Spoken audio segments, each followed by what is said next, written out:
यह कहानी राजस्थान के भानगढ़ किले की है, जिसे भारत का सबसे प्रेत बाधित स्थान माना जाता है। भानगढ़ किला 16वीं सदी में राजा माधो सिंह ने बनवाया था, लेकिन इस किले की कहानी उससे पहले की है। कहते हैं कि भानगढ़ का इलाका कभी एक शक्तिशाली तांत्रिक सिंघिया का था। वह तांत्रिक काले जादू में माहिर था और लोगों में उसका खौफ था। उसी दौरान भानगढ़ की राजकुमारी रत्नावती की सुंदरता की चर्चा दूर दूर तक फैल गई थी। सिंघिया भी उसकी सुंदरता से प्रभावित हो गया और उसे पाने की इच्छा रखने लगा।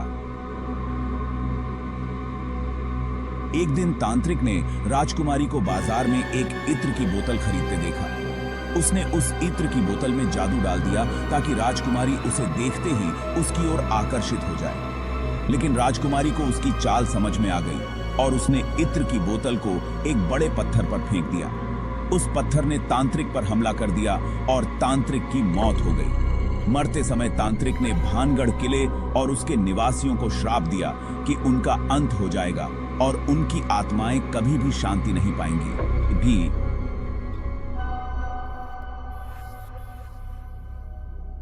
तांत्रिक के श्राप के बाद भानगढ़ किले में अजीब और खौफनाक घटनाएं होने लगीं। कहते हैं कि किले के आसपास के लोग रात के समय अजीब आवाजें सुनते हैं, जैसे कि कोई चिल्ला रहा हो या रो रहा हो। कुछ लोगों ने किले के अंदर अचानक छायाओं को भी देखा है। वहां के स्थानीय लोग मानते हैं कि रात में किले में जाना बहुत खतरनाक है और वहां से कोई भी जीवित वापस नहीं आता।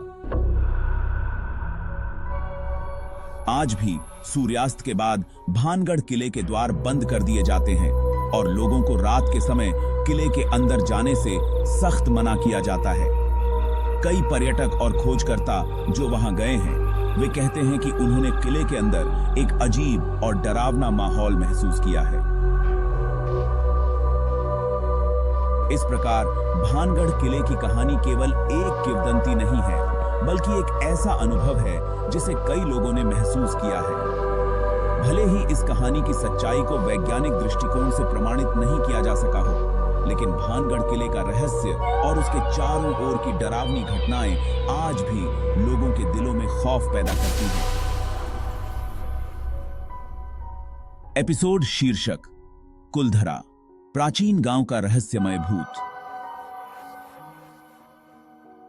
अधिनियम 1, कुलधरा का इतिहास।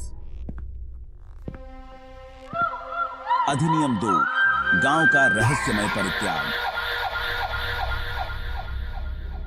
अधिनियम 3, भूतिया घटनाओं की शुरुआत। अधिनियम 4, आधुनिक समय में कुलधरा का डर।